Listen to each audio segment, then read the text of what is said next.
morning. We're here at the Sisters March in Nantucket. This is Lily Andrade for NCTV.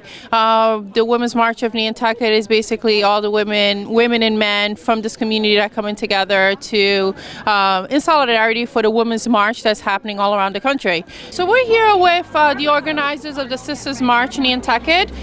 This is one of the organizers, Barbara Congdon. So can you just tell us a little bit about how you went about putting all of this together? Well, November 9th, when I heard about the Women's March in Washington, I was thinking, wow, it would be nice to get to Washington, and then I just kept watching social media to see if anything was possible to happen a little bit more close to home. And then when I found out about the Sister March, I was like, I kept trolling to see if something was happening here, and when I put a shout out to Nantucket, Linda responded, Athlon Sweeney and Marita Scarlett and I and Nancy Tobias, we all just sort of met up and, it came together because so many people, wanted to come out and share our voices. So we're here with Linda Humphrey. She's one of the organizers as well of the Sister March in Nantucket. So Linda, can you tell us how you went about putting all of this together?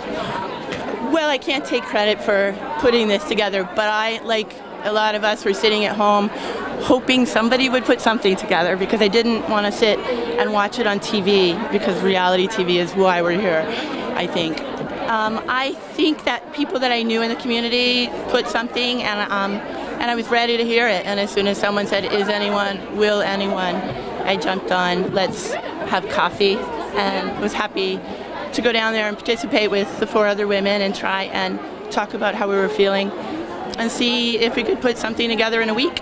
I think that we don't talk about our diverse community, and I think knowing that people that I care about are fearful of tomorrow, of their security, people they love, my children's best friends, my friends.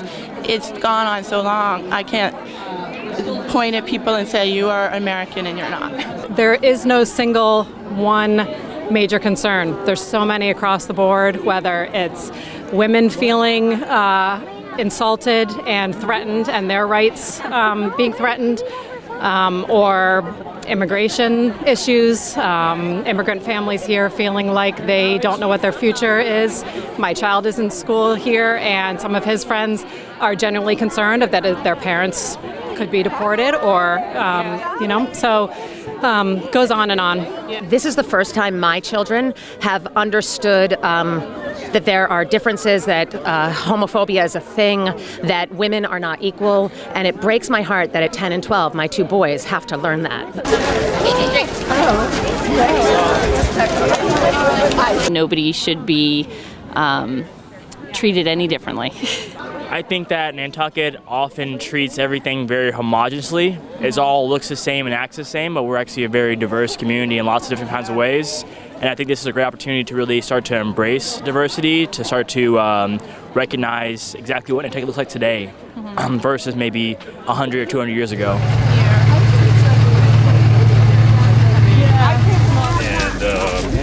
And then like I think it was.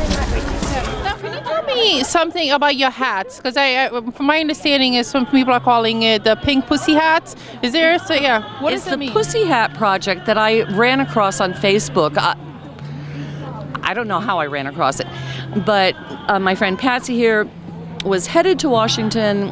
Unfortunately, that fell through. I was planning to make a hat for her, which I did. And then her daughter joined us here once we found out that we could pull something together and be a part in unity with the women marching in Washington and around the country. And I love to knit, so I knit these.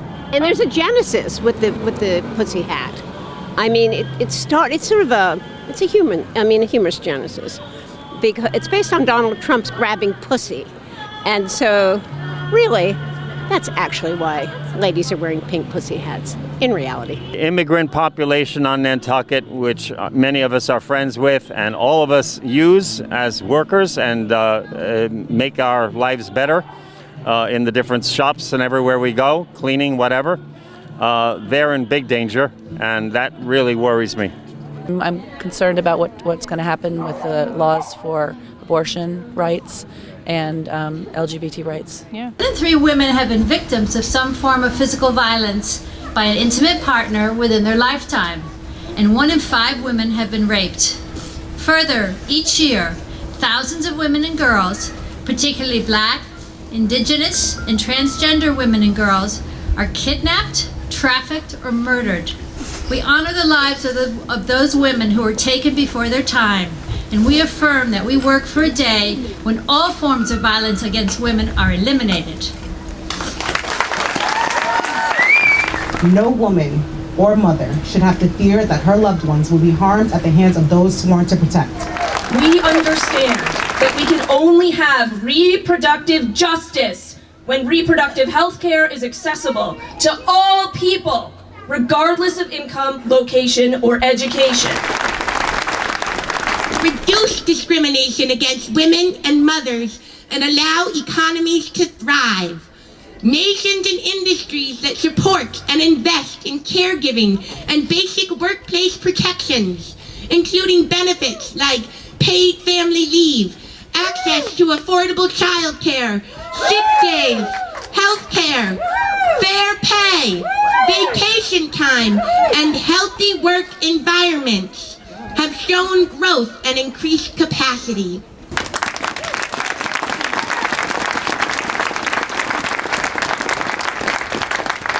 I believe it is time for an all-inclusive equal rights amendment to the U.S. Constitution. Most Americans believe the Constitution guarantees equal rights, but it does not. The 14th Amendment has been undermined by courts and cannot produce real equity on the basis of race and/or sex. And in a true democracy, each citizen's vote should count equally. All Americans deserve equality guarantees in the Constitution that cannot be taken away or disregarded, recognizing the reality that inequalities intersect, interconnect, and overlap. Creemos que los derechos de la mujer son derechos humanos y derechos humanos son derechos de la mujer. Acceso a cambios de nombre y género de los documentos de su identidad. Protección de antidiscriminatorias completas. Acceso a la educación, empleo, vivienda y prestaciones. Y el fin de la violencia policial y estatal. Rooted in the promise of America's call for huddled masses yearning to breathe free, we believe in immigrant and refugee rights regardless of status or country of origin. It is our moral duty to keep families together and empower all aspiring Americans to fully participate in and contribute to our economy and society. We reject mass deportation, family detention, violations of due process, and violence against queer and trans migrants. Immigration reform must establish a roadmap to citizenship and provide equal opportunities and workplace protection for all. We recognize that the call to action to love our neighbor is not limited to the United States because there is a global migration crisis. We believe migration is a human right and that no human being is illegal.